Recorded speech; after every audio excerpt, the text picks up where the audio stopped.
un tema sobre siempre yo voy a usar la palabra de Dios para todo. Siempre la palabra de Dios es mi punto de partida en todo. Y para hablar de las parejas, del amor conyugal, también utilizamos la palabra de Dios. Quiero que leamos, vamos a leer este texto y nos vamos a aprender también el lugar donde está este texto en la Biblia. Por tanto, vayan guardando ahí en su cabecita Apocalipsis 2 del 4 al 5. Apocalipsis 2 del 4 al 5. Entonces, yo espero que después en su casa ustedes puedan unirse y de vez en cuando volver a Apocalipsis 2 del 4 al 5. Y esta es una frase que se va a quedar aquí en nuestra cabecita. Y de vez en cuando la esposa le va a decir al esposo: acuérdate, Apocalipsis del 4 al 5. A veces el esposo que va a tener que decirle: acuérdate, Apocalipsis 2 del 4 al 5. Apocalipsis 2 del 4 al 5. Eso se lo van a estar acordándose de vez en cuando, no siempre, porque si lo hacen siempre, entonces también dicen por ahí que hasta la belleza cansa. Entonces de vez en cuando usted le va a decir: mi amor, ¿tú te acuerdas? Y la esposa le dice: sí, Apocalipsis 2 del 4 al 5. Vamos a leer entonces el texto, porque yo sé que ya algunos de ustedes le van a decir: ¿pero qué es lo que dice ahí? Entonces yo lo voy a comenzar a leer 2 versículos antes, en el 2. En el Apocalipsis, el vidente Juan está hablando para una de las 7 iglesias que existen en este mundo del Asia Menor. Y una de estas 7 iglesias es la iglesia de Éfeso.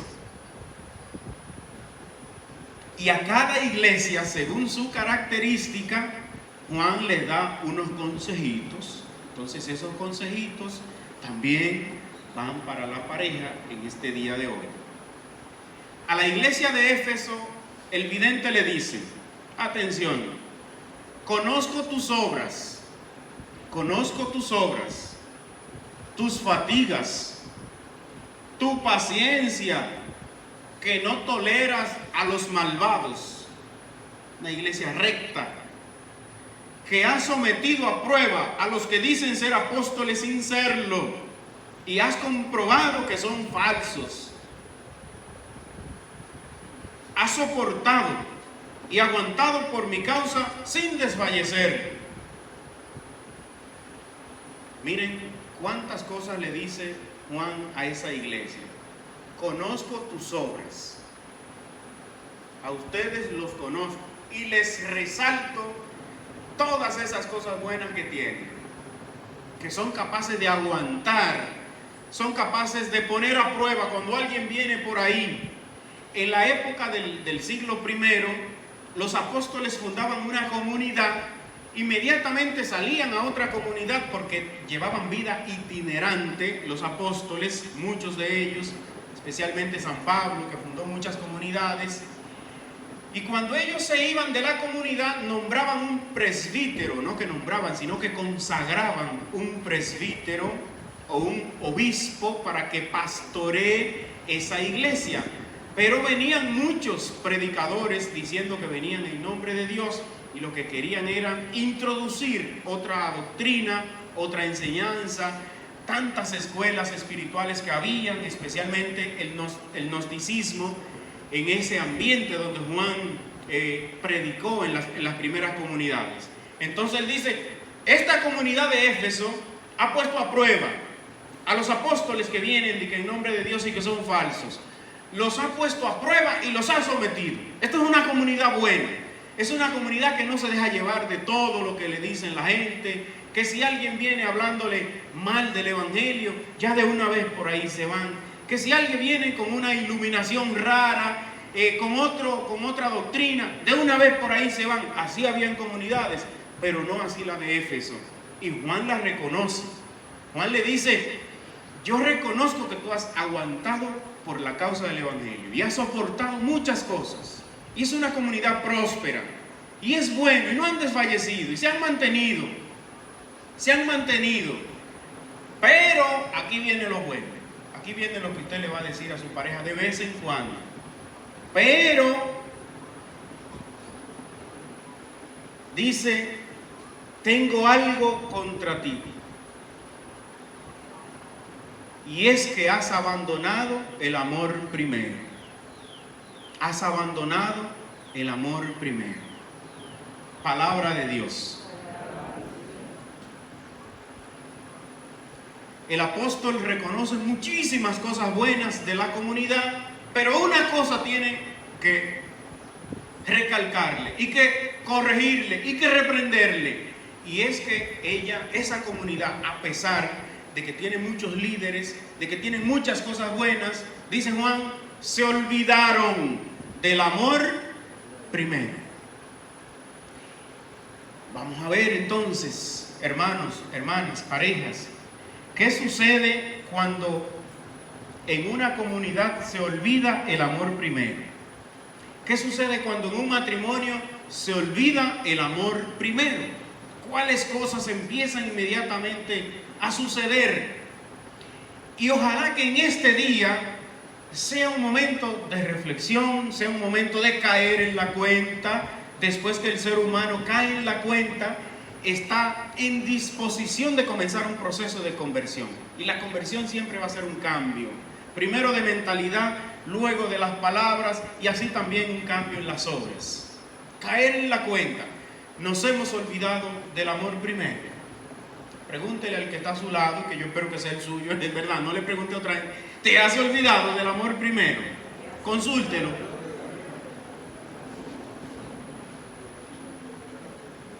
Y a mí no me gusta cuando la gente se habla sin mirarse a los ojos. Así que mírenle a los ojos y sienta ese calentón que usted sintió la primera vez. Esos ojos que hicieron como un espejo cuando le da el sol. Preguntándole ahí, ¿te has olvidado del amor primero? Nosotros estamos aquí, en este santuario de Schoenstatt, un lugar bendito, sagrado, donde se reciben las gracias de Dios, de la Virgen nos cobija, y la Virgen cobija a los matrimonios. Este movimiento fundado por el padre José Kentenich, si miran ahí muchas imágenes del fundador de nosotros los schoenstattianos. Yo pertenezco a la comunidad sacerdotal, a la Federación de Sacerdotes Diocesanos de Schoenstatt. Somos un grupo de 10, mi comunidad somos 10 presbíteros, jóvenes, así más o menos de mi generación. Y entonces hay también otra comunidad que se llama el Instituto de Presbíteros, también de Sacerdotes Diocesanos. Y hay diferentes ramas, como es el Instituto de las Hermanas también, que fundó el padre Kentenich. Y hay una frase que a mí siempre me ha guiado del padre Kentenich. Él decía: un reino solamente lo sostiene la fuerza que lo hizo surgir. Un reino lo sostiene la fuerza que lo hizo surgir. Ustedes saben lo que hizo surgir su matrimonio, ¿verdad que sí? Esa fuerza se llama amor. Esa fuerza se llama amor. Hizo surgir, hay una familia, hay unos hijos, hay nietos, siguen conviviendo, han habido dificultades, pero si permanece el amor que les hizo surgir, van a poder, como ustedes lo han hecho, van a poder pasar todas las dificultades que vengan. El pueblo de Israel, si pensamos en el Antiguo Testamento, cuando Dios manda a Moisés a liberar al pueblo, que empiezan por el desierto y realizan el paso por el Mar Rojo dividido. Ustedes saben lo que sucede. Allí en el mar se entran dos grupos. Dos grupos entraron en el mar. Primero se entraron los israelitas dirigidos por Moisés y Aarón. ¿Y qué sucedió con los israelitas? Entraron y pudieron pasar. Pero después vinieron los carruajes de los egipcios y también se entraron. ¿Y qué pasó con ellos? Esto no cruzaron. En el matrimonio, normalmente las parejas pasan por el mismo. Hay unos que se quedan, hay otros que pasan. ¿Cuáles son los que pasan por ese mar revuelto, dividido y que a veces quiere ahogar la tranquilidad, el amor, esa alianza que se hizo esa pareja? ¿Cuáles son los que se quedan ahogados? Los que se olvidan del amor primero, los que dejan atrás ese amor primero. Y cuando hablamos del amor de origen primero, el amor que originó lo que existe, en definitiva tenemos que hablar de Dios, porque la palabra amor sin Dios, entonces ella misma no tiene existencia, no tiene consistencia. Y por eso el amor hoy día, esta palabrita amor, es tan maltratada, porque la usa todo el mundo y a veces sin referencia a Dios. El matrimonio que se olvidó del amor primero es lo que yo le llamo el matrimonio que ha pasado a un estado de mantenimiento. Vamos a ver. Y usted se pregunta, pero ¿y cómo yo sé cuando un matrimonio se llama así? Matrimonio de mantenimiento. Y se le puede poner un letrero. Este matrimonio es un matrimonio de mantenimiento. El encargado de mantenimiento, ¿qué hace? Como su nombre lo indica, mantiene lo que hay. Mantiene lo que hay. Y eso es muy triste. Es muy triste cuando en un matrimonio, en una casa, en una familia, ya ambos decidieron, hicieron un contrato social entre ellos o entre sus hijos, entre los familiares, para mantener lo que hay. Porque el amor primero es un amor que crea, es un amor dinámico, es un amor a veces hasta medio loco. Y como es loco, no soporta la inactividad, no soporta el quedarse ahí. Es un amor que siempre tiende al infinito, siempre vas al más allá. Esa gente cuando están enamorados, ¿cómo que son? Ustedes, los jóvenes cuando están ahí, mi amor, que yo te amo, no, yo te amo más, no, que yo te amo más, Y entonces hay como una tendencia al infinito, no, porque yo te amo más. Ese amor sí se pierde, y a veces lamentablemente sucede así, que hay muchas parejas que ya se olvidaron de ese amor que les hizo surgir, como dijo el padre Kentenich, y entonces han llegado a este contrato social que se llama de mantenimiento. Ya mantenemos lo que hay. A mí mismo como sacerdote muchos me han dicho, no, ya él que no se meta conmigo y yo no me meto en sus asuntos y él que no se mete en mis asuntos. Sabe que a mí me gusta mi política, ella que no me mete en sus asuntos, ella que agarre su iglesia, que es que ella todo el tiempo en la iglesia y ya yo en lo mío. Entonces hacen un contrato social y lo escribieron aquí, usted no se meta en lo mío, que yo no me meto en lo suyo. Y así vamos a vivir en paz. Mentira, no van a vivir en paz. Eso no es la paz que Dios quiere. No fue para eso que se pusieron un anillo y que se prometieron el consentimiento, que se regalaron el consentimiento. Yo te regalo todo lo que soy, todo lo que soy, todo lo mío, en las buenas, en las malas, te cuido. La palabra cuidar y la palabra amor guardan muchas relaciones. Y ahora en este tiempo de pandemia que se pone de moda este término, cuídense o cuídate. A todos los que tú amas, tú los llamas a que se cuiden. Porque el que ama sabe cuidar eso que ama, hasta más que uno mismo. El que ama lo cuida. Entonces, si se ha perdido el amor primero, también se pierde ese cuidado en la otra persona. Eso es muy triste. El catecismo de la Iglesia Católica dedica unos números a hablar del matrimonio. Y ojalá que también leamos la palabra de Dios, la Biblia, pero que vayamos también al catecismo.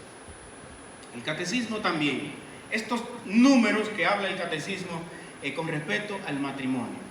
Y entonces va a tomar la enseñanza bíblica sobre esta unión y la va a poner en catequesis, en enseñanza, lo que se le conoce como el magisterio de la iglesia. ¿Y cuál es el primer referente?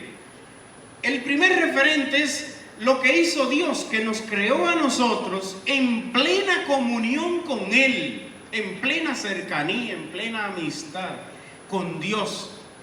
Pero asimismo, como Dios nos ama, nos quiere, Dios quiere que seamos colaboradores suyos, Dios nos busca a nosotros, pero también Satanás anda buscando también su reino malvado, su reino maldito, y anda buscando adeptos, anda buscando afiliados. Entonces, no hay cosa mejor para el demonio que poder dividir corazones. Dos corazones que se unieron un día en santo matrimonio, que ya viven o viven unidos en unión libre, no importa, porque como quiera hay un consentimiento, hay un matrimonio. El Papa Benedicto dijo: las personas que todavía no se han casado por la iglesia viven en unión libre, viven su matrimonio, pero de manera irregular. Ya tienen su consentimiento, se aman y se cuidan y se pertenecen y se autopertenecen. Lo único que de manera irregular. Por eso la iglesia lo único que no les da a estas personas es la comunión. Les falta la comunión plena con Dios y con la iglesia que se recibe en el cuerpo y en la sangre de Cristo. Pero son personas de la iglesia que deben predicar la palabra de Dios, que deben leer, que deben cantar, que deben servir, que también deben llevar el testimonio de su vida conyugal a los demás. Entonces, esa unidad de corazones es lo que se llama en el catecismo, lo que el catecismo va a hablar de la concordia. La concordia o concorcoris, en latín corcoris tiene que ver con corazón, el corazón. Y la concordia va a ser precisamente la unidad de dos corazones. Están unidos. Cuando dos corazones están unidos, entonces sucede lo que dice el capítulo 7 del Evangelio de Mateo: donde está tu tesoro, allí está tu corazón. Y por eso es muy bonito cuando las parejas usan estos diminutivos, estos nombres: tesoro, corazón. ¿Cómo usted le dice a su esposo? Que no sea su nombre. Usted no le dice un diminutivo, o un qué sé yo, cielo, dicen cielo, mi amor. ¿Cómo le dicen? A ver, ¿quién usa un diminutivo con su esposa? A ver, ¿cómo usted le dice, Pascual? Pues mírela, dígale, mi negro, dígale solo bonito y romántico, ahí dígale. ¿Quién otro? Allá.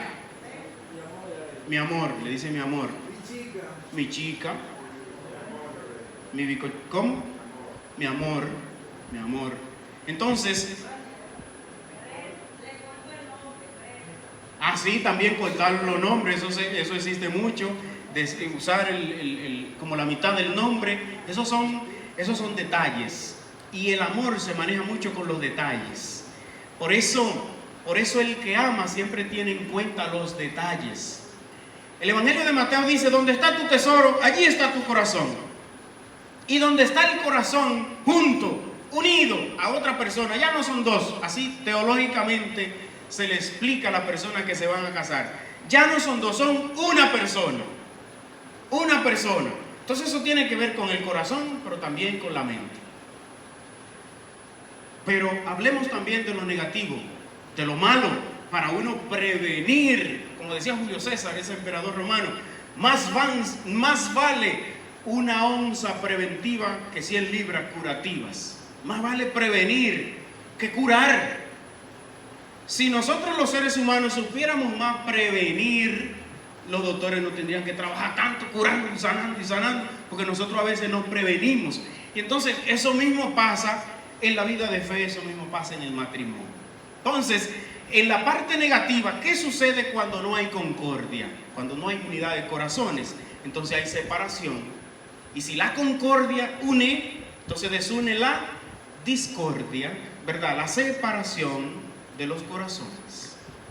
El que se olvida del amor primero, paulatinamente empiezan a separarse los corazones. Y eso es muy triste. Le voy a dar unos puntitos por qué es muy triste, y que también el catecismo lo va a desarrollar. Porque es muy triste cuando empiezan a separarse los corazones de una pareja. Es muy triste. No necesariamente tienen que dejarse de una vez. No. Recuerden que muchos se meten en el mar, otros pasan, unos se quedan ahogados. Entonces eso también sucede. Pero es un camino ya, como cuando usted corta una flor, las personas que hacen esos floreros muy bonitos, ustedes saben lo que sucede. La flor está muy bella, pero ya todo el mundo sabe que ella va camino a porque ya la cortaron. Entonces está muy bonita, ¡ay, qué florero, qué arreglo tan hermoso! Pero ya todas las flores están desmembradas, están despegadas de su tronco, por tanto pronto se van a morir.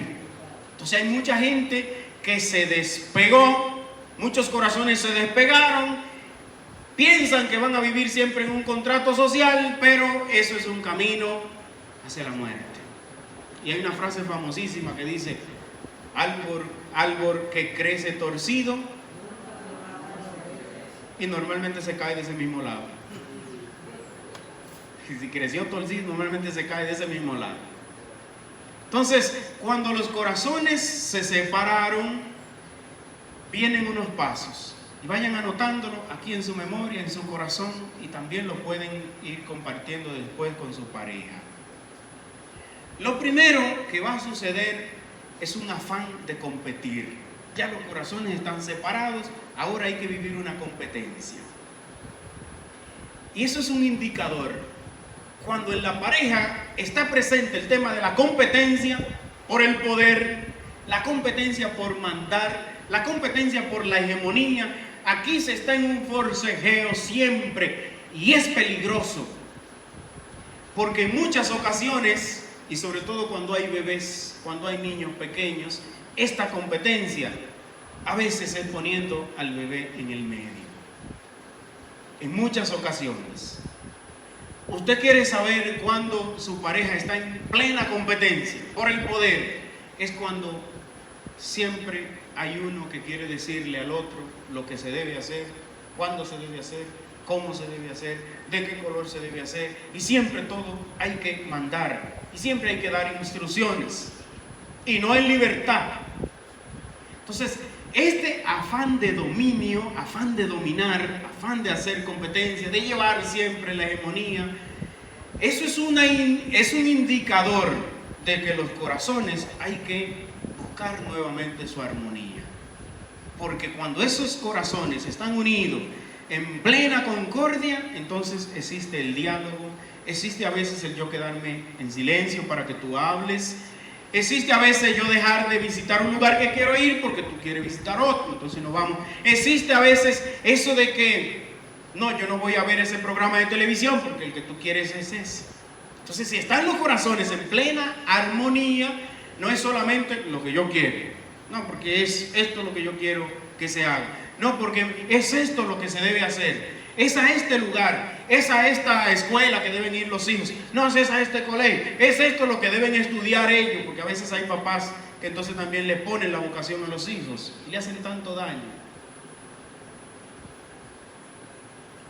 Yo trabajo mucho con jóvenes y desde que me ordené sacerdote siempre he trabajado con jóvenes y nunca olvido una oración, un círculo que hicimos y un joven, habían dos jóvenes que oraron, que se quedaron grabadas esa oración en mi corazón. Uno dijo: yo me arrepiento de haberme retirado de los estudios para dedicarme a la pelota y perdí toda mi adolescencia y también mi juventud. Ahora no llegué a nada y tampoco he estudiado. Y ya se siente en edad superior y ahora hay muchas barreras para volver. Y él decía esta oración muy compungido. Pero una muchacha pidió perdón, lloró y dijo: yo también me arrepiento. Así se llamaba la oración, yo me arrepiento. Ella dijo: yo me arrepiento de haber durado 6 años en la universidad estudiando lo que mi mamá quiere y no lo que yo quiero. Y yo siento que he desgraciado mi vida, que he desperdiciado mi vida. Porque yo le seguí el carril a mi mamá y estudié su vocación, la que ella tenía para mí. Y eso supuestamente es por amor. Supuestamente eso es por amor. Entonces, este afán de siempre dominar, siempre buscar el dominio, siempre mandar, siempre decir, es un indicador, repito, de que hay que volver al amor primero, a ese amor que sabe tener los corazones en concordia, en unión, a veces en humillación, en uno quedarse callado. Si esto sigue su camino negativo hacia el mal, entonces va a llegar un segundo paso. Si no caen en la cuenta que deben volver al amor primero, llegará un segundo paso. Y ese segundo paso son los celos. En el Via Crucis hablábamos, una estación hablaba de esto, los celos. Entonces, cuando ya en el matrimonio se llega a ese nivel de celo enfermizo, a ese nivel, o como dicen muchos, de celos infundados, porque hay gente celosa que no tiene fundamento, más que una propia inseguridad personal. Y entonces el que es inseguro de sí mismo pone su seguridad en la autonomía personal que debe tener, la pone en, por tanto, es un enamoramiento, un aferrarse de una manera enfermiza y dañina. Entonces, estos celos, este tipo de gente que vive siempre con que se siente siempre perseguido, que le quieren quitar lo suyo y que es una máquina de generación, genera películas como no la dan en Netflix, que si su esposo sale o la esposa sale, genera tantas cosas, celos infundados, celos que no tienen fundamento, y eso existe mucho en el mundo. Pero también, ojo, también existen los celos que no son por problemas personales, son por problemas de lo que la mujer o el hombre está viendo o está oyendo. Ayúdenme, por lo que se ve o por lo que por lo que se deja de oír también. Porque hay llamadas que la mujer quiere oír. Bueno, pero que tú dices, dígalo aquí delante de mí, dígalo ahí delante de mí, no salga para dónde va, a coger el teléfono, dilo ahí, no tienes que irte, ella quiere oír también. Entonces esto empieza a generar desconfianza, empieza a generar problemas, empieza a generar en la otra persona. Entonces hay celos que son infundados, decíamos, pero hay celos que son fundados. Mi amor, pero yo he visto una factura ahí que encontré, pero esa compra no llegó aquí. ¿Cómo es el asunto? Esa compra aquí como que no llegó. Ay, pero yo agarré el celular y yo lo vi que me puso como nervioso. El celular, como que ese celular tiene problemas. Porque hay gente que cuando otro agarra su celular, de una vez como que le dan unos temblores y una cosa. ¿Y qué es lo que está pasando? Entonces, este tipo de desconfianza generada es por un fundamento. Por un fundamento. Ahí está mi celular, usted lo puede chequear. Porque los corazones están en concordia, en plena concordia. Están los corazones. El celular, mire, revisa. ¿Verdad? Me llamaron, aló. Sí, no hay problema con recibir la llamada ahí, porque los corazones están en concordia. No se ha olvidado todavía el amor primero. No se ha olvidado todavía. Entonces, esos celos que tienen fundamento en lo que la persona ve, o en lo que la persona oye, o en lo que la persona deja de oír. Deja de oír. Eso es importante. Cuando en la pareja ya se cae en este segundo nivel, ¿cuál es el primer nivel? Decíamos que era el dominio, el afán de dominio, la competencia. Quédense en esa palabrita ahí. Dominio y competencia. El segundo paso, ¿cuál va a ser? Los celos. Y esos celos tienen dos vertientes. Unos celos que son con fundamento y otros celos que son sin fundamento. Sin fundamento. Pero imagínense que la pareja todavía no se han encontrado a nadie, no han podido ir a Schoenstatt a un retiro y no le habían dicho que hay que volver al amor primero. Entonces siguió descuidado, nadie le dio un consejo, nadie los llamó. Y siguió la cosa de mal en peor. Entonces viene el tercer paso. Y este tercer paso es la causa número uno de los divorcios, de las separaciones en el mundo. Es la causa número uno de tantas lágrimas, de tanto sufrimiento, de tantas noches sin dormir, de tantos corazones rotos. Es la infidelidad. La infidelidad. Cuando hablamos de la infidelidad, es lo que en la doctrina de la iglesia entonces se conoce como el adulterio. Adulterio en el matrimonio. Se adultera algo. Decía que la infidelidad es la causa número uno de la separación de los matrimonios. Hay estadísticas que ponen otras causas también, que dicen, bueno, los matrimonios se dividen mucho en el mundo por la disparidad de caracteres. Gente que se casó y a los 2 años ya no logran ponerse de acuerdo en nada logran ponerse de acuerdo. Le pasa como a una pareja que fueron a un psicólogo porque no lograban ponerse de acuerdo en nada, y el psicólogo la primera pregunta que le hizo fue, a ver, ¿cuántos años tienen de casado? El esposo dice 7 y la esposa dice, son 9. Y dice, a ver, pero al menos en eso pónganse de acuerdo, por favor. Al menos en eso pónganse de acuerdo. Entonces la disparidad de caracteres también es otra causa que muchas estadísticas ponen como causas principales de las separaciones de los matrimonios. También está el tema económico, el tema de la economía, de problemas económicos que tiene que ver con la disciplina y la formación de los dos. Ya esto todo habla de cuando los corazones se han separado.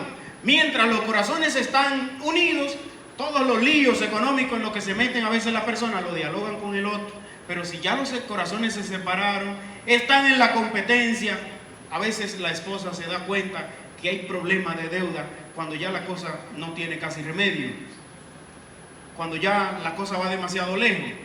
Otros dicen, se separan mucho los matrimonios por la injerencia de una fuente externa, normalmente por uno de los familiares. A veces se casan los jóvenes y ahí está la mamá de uno queriendo dirigir ese matrimonio todavía. Y a veces le dicen, hija, mira, múdate ahí al lado mío. Y yo a veces le aconsejo a los jóvenes cuando se van a casar, miren, por favor, múdense lejos de los viejos. No se queden cerca de ninguno de los dos. Váyanse lejos, para que le eviten un problema a los viejos. Porque es una tentación constante a que ellos quieran resolverle los problemas a ustedes. Y eso a la larga lo que va a traer problemas. A la larga la historia dice que eso lo que trae es divisiones. Entonces la injerencia externa también lleva a destruir a muchos matrimonios. La injerencia de otra persona. Bueno, pero para no irme del tema, este tercer paso de la infidelidad, del adulterio, la palabra adulterio, que viene del latín ad alterum, que significa le quito lo que es de uno para dárselo a otro. Eso significa la palabra adulterio. Entonces hay mucha gente que se ha quedado pensando que adulterio solamente es en lo sexual. Pero si vemos lo que es adulterio, quitarle lo que es de uno para dárselo a otro, no es solamente lo sexual. Ciertamente en el acto conyugal, en el acto sexual está la donación. Por eso el sacramento del matrimonio es lo que más se parece al sacramento de Cristo con la iglesia. No es otro sacramento, es el matrimonio, lo más parecido al amor de Dios por su pueblo. Es el matrimonio, no es el sacerdocio, no es otro sacramento, no, es el matrimonio. Es allí donde está la oportunidad de usted vivir más plenamente la entrega de Cristo por nosotros en la iglesia. Por eso siempre en esa lectura se lee la carta de Pablo a los Corintios, donde dice, marido, amen a sus esposos como Cristo amó a la iglesia. Como Cristo amó a la iglesia. Lo refiere al amor de Cristo en la iglesia. Pero ciertamente la gente puede adulterar, no solamente con el acto sexual. Entonces usted puede decir, padre, pero yo quiero saber si yo soy un adúltero, a pesar de que yo nunca le he pegado los cachos a mi mujer. Yo quiero saber si soy adúltero entonces. Pues entonces empiece a analizar factores. Primero, factor tiempo. El tiempo. Pregúntate por el tiempo. ¿Con quién gastas tu tiempo? El tiempo tuyo. No el de la oficina, no el del trabajo, no el que realizas en tu labor, no. El tiempo tuyo. ¿Con quién lo gastas? Ay, padre, ¿por qué esa mujer es tan celosa? Y entonces yo lo que estoy es, como me decía alguien, yo lo que estoy es jugando softball los domingos. Y me paso el día entero jugando softball, pero yo estoy haciendo cosas malas, estoy haciendo una cosa buena. Entonces yo no entiendo por qué ella tiene que ser tan celosa. Lo que pasa es que se adultera con el factor tiempo. Si el domingo es el día en el que debes darle tiempo de calidad a tus hijos, a tu esposa, no es porque ella piense que le va a pegar en los cuernos con una bola, con una pelota, con un bate, no. Es que hay un tiempo de calidad que deben tributarse el uno al otro. Hay un tiempo de calidad que deben tributarse el uno al otro. Entonces, el tiempo es un factor importante para usted determinar cómo está viviendo ese amor primero. El tiempo que le dedica. Cuando se amaron por primera vez, cuando se encontraron por primera vez, ¿qué tiempo se dedicaban? Casi todo. Y la gente, yo decía ahorita que eso tiende al infinito. Tiende al infinito. Otro factor para usted darse cuenta si ha adulterado, está adulterando, es el factor dinero. Decíamos primero factor tiempo. Segundo factor dinero. La misma pregunta, ¿con quién gastas el dinero? ¿Dónde se van los cuartos? ¿Con quién se gasta el dinero? Entonces allí está también. ¿Dónde está tu tesoro? Ahí está tu corazón. ¿Y cuánto es que recibe la esposa? Ay, no, pues eso no se sabe cuánto esa mujer gana. ¿Y cuánto es que gana el esposo? Ay, no, eso tampoco, eso no se sabe. Pues ya hicieron un contrato social para que nadie se meta con el otro. Y entonces, ¿dónde es que se gastan los dineros? No, eso no se sabe. Entonces, ya se está viviendo de una manera que no la quiere el Señor. El factor dinero. Se gasta el dinero en lo que tú amas, lo que tú quieres, lo que tú cuidas. Ahí gastas el dinero. Otro factor para uno saber sobre este tema de la infidelidad, del adulterio, es el factor confianza, secretos. Entonces, hazte la misma pregunta. ¿A quién le cuentas tus secretos? ¿A quién le cuentas tus secretos? Eso que es tuyo, personal, que no lo habla por ahí con todo el mundo, pero que busca a algunas personas para dialogar tus cosas, tus logros, tus miedos, tus penas. ¿Con quién lo cuentas? ¿Con quién habla? ¿Con quién lo habla?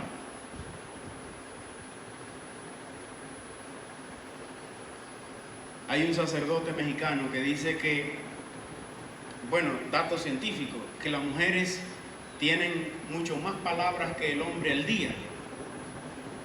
Y ustedes me pueden decir si es verdad eso o es mentira. Que las mujeres al día tienen muchísimas más palabras que el hombre. Que los hombres. ¿Están de acuerdo con eso? Y entonces, a veces está la mujer con deseo de que el hombre la escuche, porque que a ella le faltan muchísimas palabras. Si tiene 1000 registradas al día, 1000 palabras, un ejemplo, entonces el hombre pasó el día lejos y la mujer que no pudo hablar ni 500. Que se prepare el hombre para cuando llegue en la noche.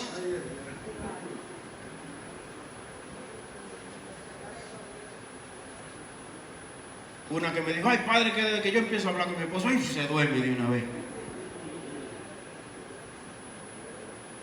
Y yo les mantengo despierto, tú lo duermes también.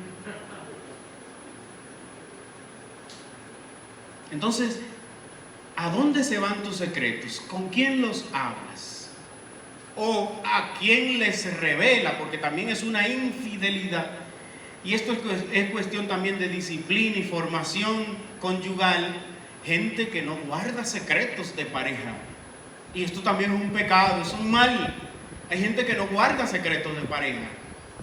Y es infiel cuando algo que es propio, secreto de ustedes, hay que lo saben otra gente. Y le contó cosas que son internas, íntimas de ustedes dos, se lo contó un hermano o una hermana, o anda otro relajando por ahí con eso. Entonces la fidelidad o la infidelidad, ¿verdad?, es quitarle lo que es de uno para dárselo al otro. Ese tercer paso es muy peligroso, muy peligroso.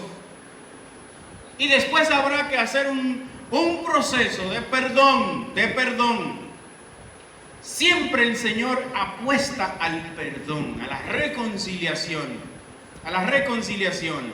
Hay un veneno de odio que produce la infidelidad, de odio, de rencor, de no querer. Antes se miraban a los ojos, ahora no se puede mirar a los ojos. Pero ese veneno quiere alimentarlo el demonio, que sigue creciendo ese veneno. Por ejemplo, a veces yo pongo el ejemplo de una mujer que ha sido muy maltratada con el tema de la infidelidad y ya se ha puesto unas gafas envenenadas. Y cuando tiene esas gafas envenenadas, o se ha roto ya la relación, después esa mujer no se quita esas gafas envenenadas, nunca. Y cuando ve un hombre que la enamora por ahí, un hombre que se ve bien y que puede ser su pareja, pero ella lo está mirando con las gafas envenenadas. Está mirando con esas gafas envenenadas. Y después para ella todos los hombres van a ser vistos con esa gafa envenenada. Todos los hombres. David Hume, un filósofo, decía: el mundo es del color de los lentes. El mundo es visto del color de los lentes, del color de tus lentes. Y hay gente que ya ha sufrido heridas tan fuertes que no han podido todavía quitarse el veneno de los ojos. Y entonces ya se quedó un trauma, si no ha podido encontrar a alguien que le trabaje ese trauma, que pueda vivir una sanación interior, una liberación. Entonces se queda siempre así, odiando mucho, aislado, siempre triste, siempre amargado, siempre aislado, buscando siempre los peros a las cosas, porque siempre se mantiene con sus gafas envenenadas. Pero el Señor Jesús, conocer a Dios, conocer el Espíritu Santo, recibir el perdón de Dios, es también uno abrirse a perdonar a los demás, a uno decidirse no vivir arrastrando siempre unas cadenas, unos traumas, unos problemas. Eso hace el conocimiento de Dios, que uno pueda decidirse y decir: yo voy a seguir adelante. Dios en el Antiguo Testamento, en los profetas menores, siempre comparó al pueblo con las prostitutas. Al pueblo. Cuando usted lee el profeta Jeremías, por ejemplo, hicimos un curso hace como 3 meses. Yo desarrollé un curso del profeta Jeremías en mi canal de YouTube. Mucha gente lo siguió con mucha fidelidad. Y en el profeta Jeremías se estaba repitiendo tanto ese reproche de Dios al pueblo. Y le llamó muchas veces así, en la prostitución ese pueblo. Es el pueblo que prometía una cosa y después dejaba a Dios y se iba con otros dioses. Le llamaba a eso infidelidad y prostitución. Pero a pesar de que el pueblo constantemente estaba yéndose de la alianza, del pacto, ese contrato que hicieron, Dios siempre permaneció y permanece fiel a perdonar al pueblo, a volver a llamar. Y por eso el pacto en el Antiguo Testamento se va a repetir y se va a repetir. Primero Dios pacta con Abraham, capítulo 17, 13, 17 y siguiente. Después pacta, ¿verdad?, con Moisés. El pacto con Moisés en el capítulo 20 del Éxodo. Y allí le dio los mandamientos. Y le dijo: ustedes serán mi pueblo y yo seré su Dios. Y van a caminar ahora, siguiendo. Pero constantemente el pueblo miraba por los lados y se iba con otros dioses paganos. Constantemente. Luego habían otras alianzas con los profetas. Constantemente los profetas le estaban llamando al pueblo a acordarse de ese pacto con Dios. Y el pueblo constantemente se iba.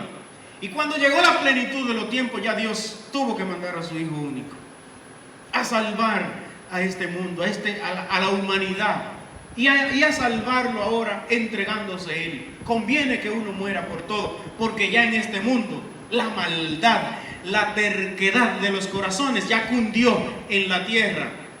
Y vino el Hijo de Dios y se entrega en la cruz, y todavía en la cruz Él está diciendo: tengo sed.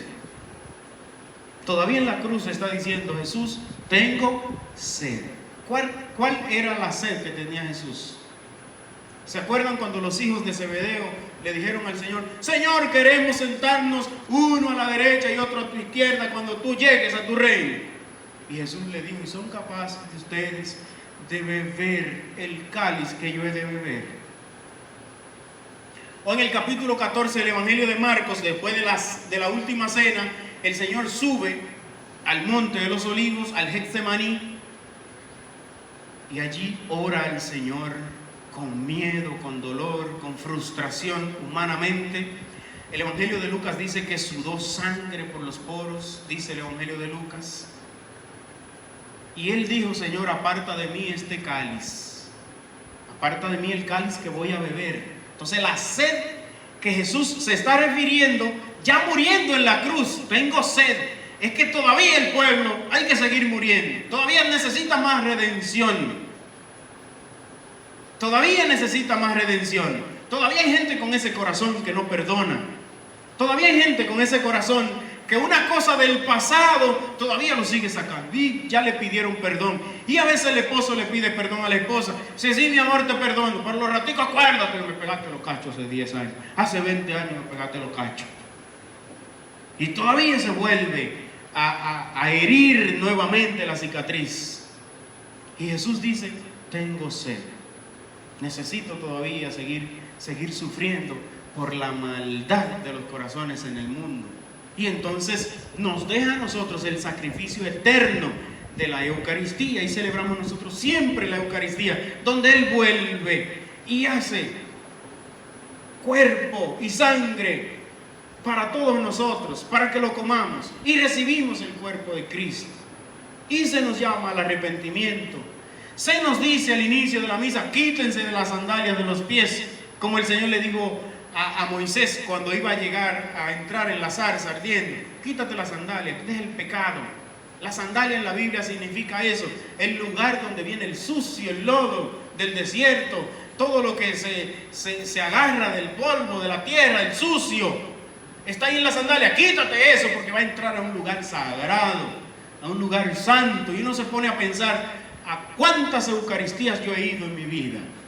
¿A cuántas Eucaristías? Pues hermano, ya está bueno que nosotros hagamos una conversión real, una conversión sincera. Esa conversión parte de un llamado de Dios, pero también de una voluntad humana. Cuando se une la gracia de Dios con esa voluntad humana, aquí se da una explosión de amor en la vida de la persona. Entonces nosotros necesitamos crecer en el desarrollo de esta voluntad humana de convertirnos, de tomar la decisión de ser cristianos, no cristianos a media, que sí, que yo voy, pero entonces ahora estoy en una cosa, pero ahora estoy en otra. No, hace falta que nosotros tomemos esa decisión seria. Y venir a Schoenstatt, venir a un retiro, es uno reconocer que Dios le está llamando. Ninguno de ustedes vinieron aquí porque la hermana lo trajo, porque el padre Roberto lo trajo. Somos simples instrumentos de Dios. Eso es lo que somos. Y en la espiritualidad del movimiento de Schoenstatt se nos habla tanto del instrumento. Nosotros solamente somos instrumentos de Dios. Si usted está aquí, es porque Dios lo trajo, trajo su pareja aquí. Y hay un plan entonces. Y ese plan es que no seamos cristianos a media.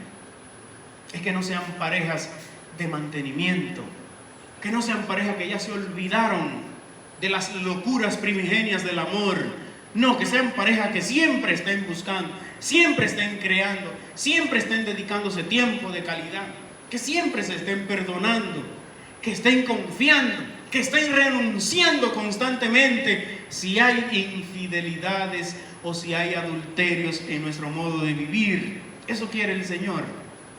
Entonces, para no irnos muy lejos, este tercer paso, repito, de la infidelidad es dañino.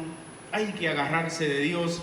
Yo relaciono esa infidelidad que crea vicio cuando Jesús dice: hay demonios en ustedes que solamente se expulsan, atento, ayuno y oración. Ayuno y oración.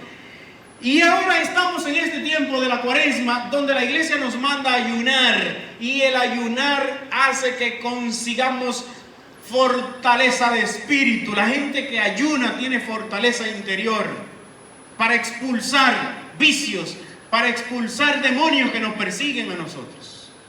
Demonios que nos persiguen. Cuando usted observe que su hijo, que su hija es capaz de ayunar, usted dice: este muchacho sabe estar plantado sobre la tierra. Si usted observa que su esposo ayuna, hace algún ayuno un día, usted dice: está cogiendo fortaleza interior, está dominando pasiones. San Ignacio de Loyola hablaba del dominio de las pasiones para nosotros escalar más hacia Dios. Dominar los deseos impuros, por ejemplo, las pasiones. Y eso lo concede el ayuno. El ayuno tiene que ver con la abstinencia. Y ese esfuerzo hace fortalecer el espíritu que está en ti.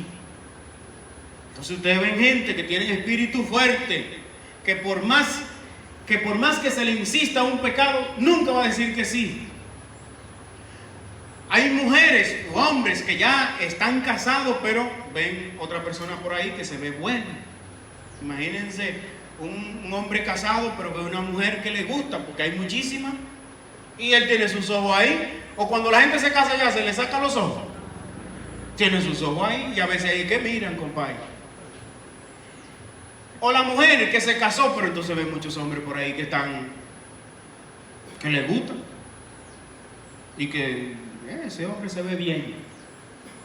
Pero si tiene fortaleza de espíritu, la pueden enamorar. Si tiene fortaleza de espíritu, la pueden enamorar. Pero ella sabe decir sí cuando hay que decir sí, y sabe decir no cuando hay que decir no. Ahí no me meto, porque ahí hay problema. Si me meto ahí, si agarro esa llamada, si empiezo a hacer esa conversación por WhatsApp, si empiezo ese hola, hay problema, ahí no me meto. Salgo corriendo antes de que haya problema. Eso lo da la gente que sabe sacrificarse el cuerpo. La penitencia cuaresmal lleva eso. Lleva eso. Pero entonces hay gente que son gelatina. Ustedes saben que la gelatina, eso no tiene consistencia. La gelatina eso es... Entonces ahí está la gente que ya se casó con otro, pero desde que ve otro que hay, entonces ahí mismo le da una cosa y cae. No tiene fortaleza, no tiene como... Entonces el ayuno da fortaleza. El ayuno da fortaleza interior, da fortaleza de espíritu. Y eso es necesario que lo tengan las parejas. Eso es necesario que lo tengan. Este tercer paso también puede ser sanado. Hay muchas parejas que caen en el mar de la infidelidad, pero no necesariamente hay que separarse, porque por eso está el perdón de Dios y está el arrepentimiento. Está el arrepentimiento. Arrepentirse, cambiar de vida, empezar a dar signos de arrepentimiento. No palabras, pues la gente habla mucho, es signos, ejemplos de que ya usted se arrepintió. No que me enamore, porque ya eso cuando éramos adolescentes o en el noviazgo ahí hubo mucha palabrería, muchas cosas. Ahora es signos, obras que hablen de que ya usted realmente no está en esa sinvergüencería, o ya usted, una persona de tal edad, no está comportándose como un adolescente. Un último paso que quiero dialogar de estas causas o consecuencias, mejor decir, de cuando una pareja ya vive en mantenimiento o se ha olvidado del amor primero. Y es cuando las parejas caen en lo que se llama una situación conflictuada o situación de conflicto. Vamos a ver si ustedes ya, yo creo que he hablado tanto que se ha ido perdiendo el hilo. El primer paso que decíamos, cuando los corazones se dividen, llega la discordia, ¿verdad? Después de la discordia hay un segundo paso, hay un premio el que se acuerde del segundo paso.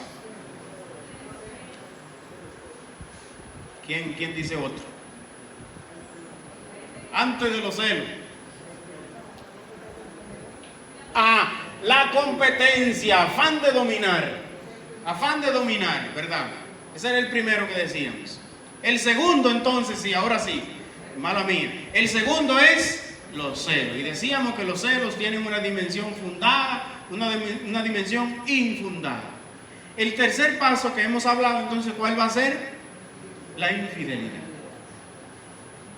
El cuarto paso, y aquí concluimos, entonces son esas situaciones de los matrimonios, situaciones conflictuadas, ya, una situación de conflicto. Empiezo diciendo que en el hogar, en su familia, nunca, jamás, y formen a sus hijos, a sus hijas en esta dimensión. Jamás debe existir violencia. Hay muchos tipos de violencia, pero la violencia física, eso jamás. La violencia física, eso jamás. La situación de conflicto en una pareja es situación de violencia.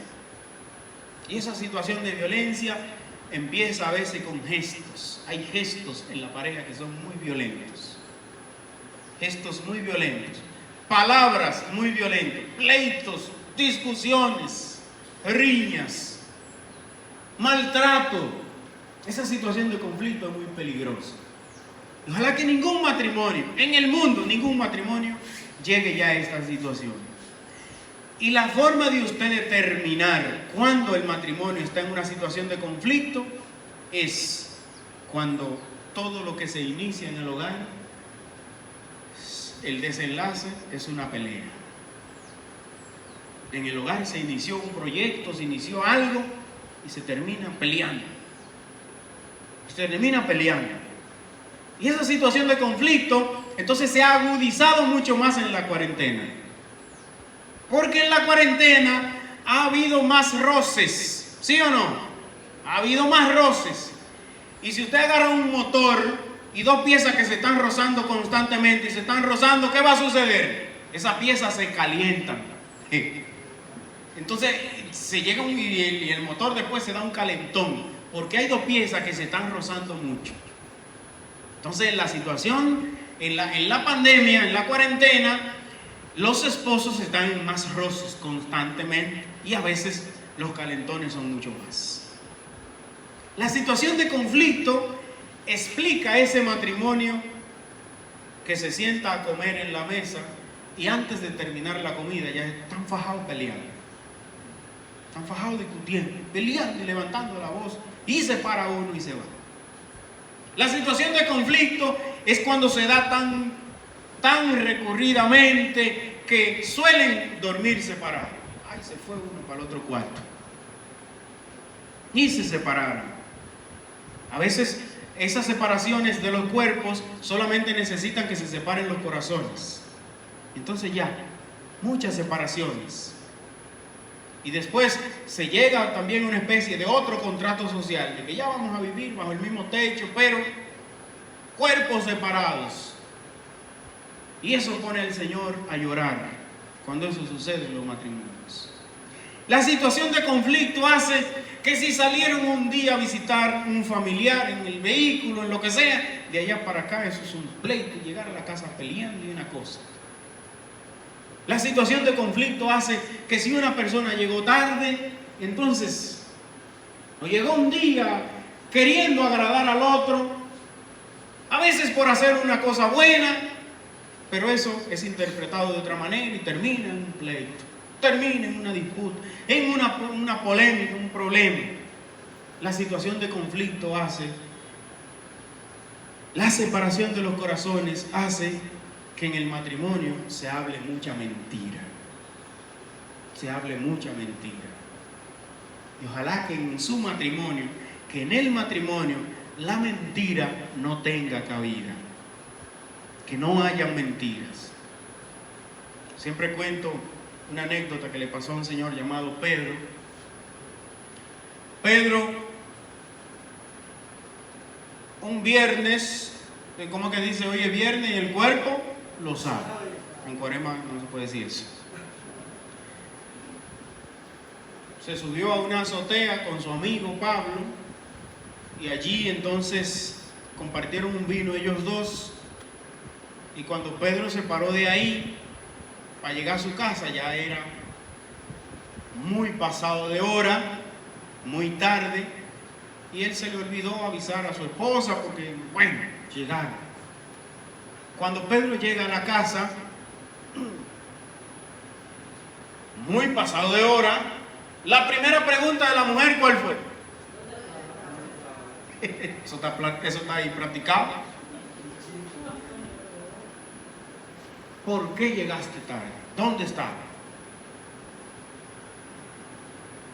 No, mi amor, lo que pasa es que, mira, tú sabes que yo falté 2 días a la oficina, entonces se me acumuló una cosa de trabajo ahí, y yo dije, hasta que no termine todo el trabajo, y no salgo de aquí. Y el celular lo tiré por allá, y toda esa llamada tuya yo ni la vi. Entonces por eso llegó tarde. Se calmó la cosa. Pedro entra a la ducha a bañarse, y ahí se está bañando, y lo que se está bañando, ahí el celular está en la cama ahí, sonando. Aló, es Pablo que le está diciendo, mira, dile a Pedro que se le quedó la cartera aquí en la azotea donde estaba.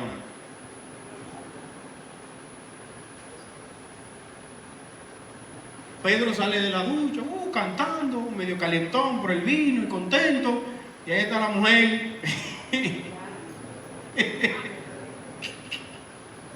La primera pregunta entonces de la mujer ahora, ¿cuál es?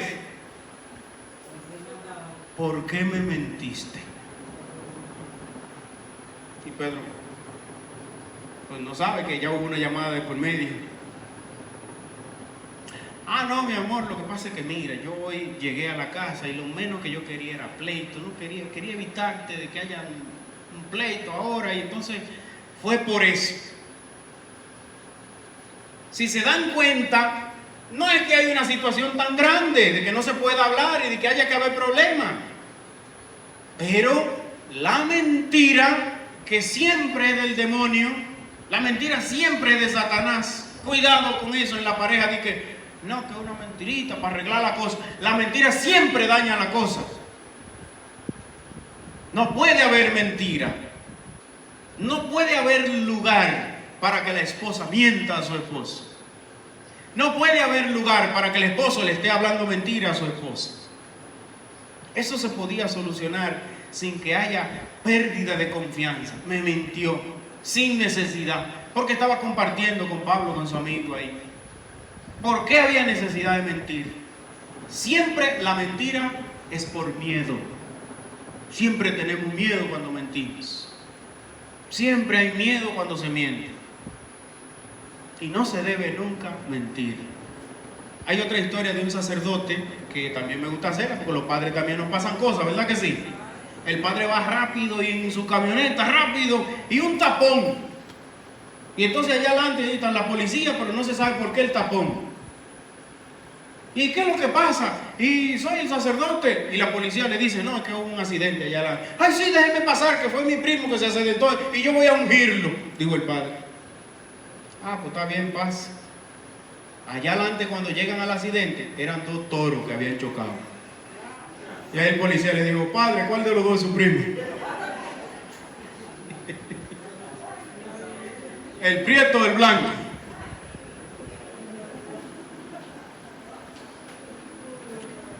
Que la mentira nunca tenga lugar en la unión conyugal. Que la mentira nunca tenga lugar. Así que, hermanos y hermanas, quiero dejarles como esta reflexión, empezando por ese texto del Apocalipsis en el capítulo 2, del 4 al 5. Y pueden seguir leyendo ahí del 2 al 5, pero lo que usted le va a repetir siempre a su pareja es, acuérdate, mi amor, Apocalipsis. Que sucedió un problemita y el hombre se subió y empezó a pelear. Y la mujer, ¿qué tiene que decirle? Acuérdate, Apocalipsis. Que hay un problema de deuda y hay un problema, entonces eso está trayendo problemas en el hogar y hay que hablar ese tema. Acuérdate, Apocalipsis 2:4. Mi mamá le gusta acostarse tarde viendo noticias y viendo juegos de pelota, y entonces a veces mi papá se acuesta a las 9 y a veces yo lo oigo que él dice: ¿y cuándo que tú te vas a acostar? Yo a ese viejo le digo: viejo, dígale Apocalipsis 2:4-5 a la vieja que venga. Apocalipsis 2:4-5. En el amor, en la convivencia, nunca se olviden del amor primero. El amor primero. Dios hizo una promesa con su pueblo. En el Antiguo Testamento pactó con el pueblo. En el Nuevo Testamento, que es el cristianismo, no pactó con un pueblo. Dios no pacta con una raza, con una lengua, con un pueblo, con una nación, no. En la persona de Jesús ya pactó con una persona. Allá en el Antiguo Testamento, en el judaísmo, hay una alianza con un pueblo. Ustedes serán mi pueblo y yo seré tu Dios. No, el día que se nos crismó, en el bautismo se nos dijo: ya tú eres miembro de Cristo, sacerdote, profeta y rey. Tú. Por eso cuando Jesús se fue al cielo, en el capítulo 14 de Juan dice: me voy al Padre a prepararles un sitio. Ese sitio es a ti. A ti, con tu nombre y tu apellido ahí está en la puerta de esa estancia que el Señor preparó en el cielo para ti. Esa alianza, esa promesa que hizo el Señor, Él permanece siempre fiel. Siempre fiel. Siempre permanece fiel. Los que nos vamos y somos infieles somos nosotros, pero Dios siempre permanece fiel. Fiel. El Papa Francisco, y con esto voy a terminar, les habló a un grupo de sacerdotes en Bolivia cuando visitó Sudamérica. Y el Papa, cuando se sentó con todos los sacerdotes, él le preguntó: ¿quiénes de ustedes son capaces, cuando han sido infieles, cuando han olvidado su ministerio, cuando han olvidado sus promesas sacerdotales, cuando tienen que confesarse y son pecadores, quiénes de ustedes, cuando experimentan la fragilidad humana, la miseria del ser humano, quiénes de ustedes son capaces de ir al Santísimo y arrodillarse? Y él citaba esa canción de un misionero belga que vino precisamente a Bolivia a hacer misión, y escribió una canción que se llama ¿qué detalle, Señor, ha tenido conmigo? Que todos nos la sabemos, ¿verdad? Cuando me llamaste, cuando me elegiste, ¿cómo dice?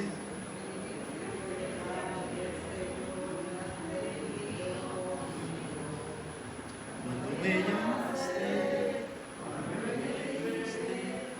cuando me dijiste que vayas conmigo.